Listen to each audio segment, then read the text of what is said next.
गुणपुर आदर्श थानार बड़ सफलता 8टी चोरी मोटरसाइकेल उद्धार 5 जन को गिरफ्त कर आज कोर्ट चालान कर सांबादिक सम्मेलन में सूचना देले एसडीपीओ बाबुली नायक और उत्तम साहू। रायगढ़ आरक्षी अध्यक्ष निर्देश अनुसार चढ़ाऊ कर 5 अभियुक्त को आज कोर्ट चालान कर सूचना दी। लक्ष्मीकांत शबर जायन घर हूँ लक्ष्मणगुड़ा से नारायणगुड़ा को कौन से कम व्यक्तिगत मोटरसाइकेल को आणिक आसी से रोड साइड रखिक अन्य कौन दुकान को जावा समय आमर 2 जन चोर चोरी हो जाता से संक्रांत 14/9 आसिक थाना गोटे लिखित रिपोर्ट देते गुणपुर थाना से लिखित रिपोर्ट अनुसार आमर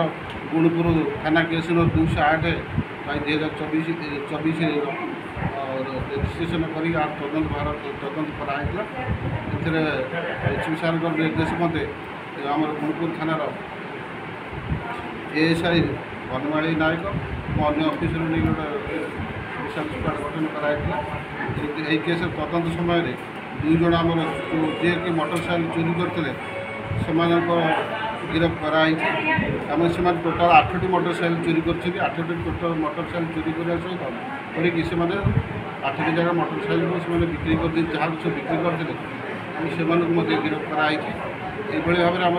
3 जन जो मैंने किणी से मोटरसाइकेल से गिरफ्त करने सहित मेन गिरफ्त कराई आज कोर्ट चालान कर पुलिस बड़ सफलता 8 बाइक उद्धार 5 गिरफ्त आज कोर्ट चालाना। गत किछि दिन तले लक्ष्मीकांत शबर जे कि लक्ष्मणगुड़ार तांकर एतला को आधार करी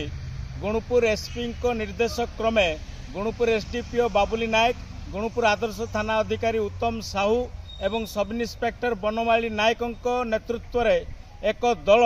गुणपुर अंचल विभिन्न जगह को चढ़ाऊ करी 5 जन को गिरफ्त कर समर्थ होती एवं सेमानंटारू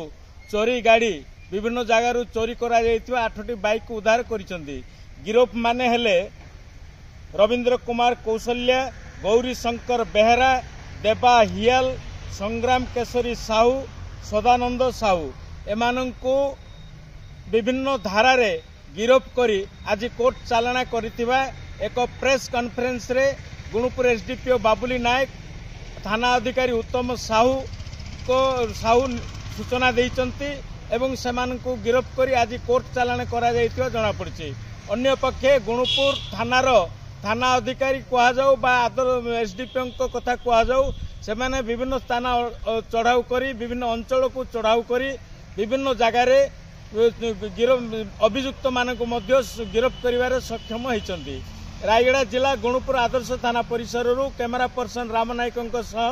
प्रमोद कुमार साहू A1 टीवी। रायगढ़ जिलूर cameraman Ram Nayak Pramod Kumar Sahu report A1 Odisha.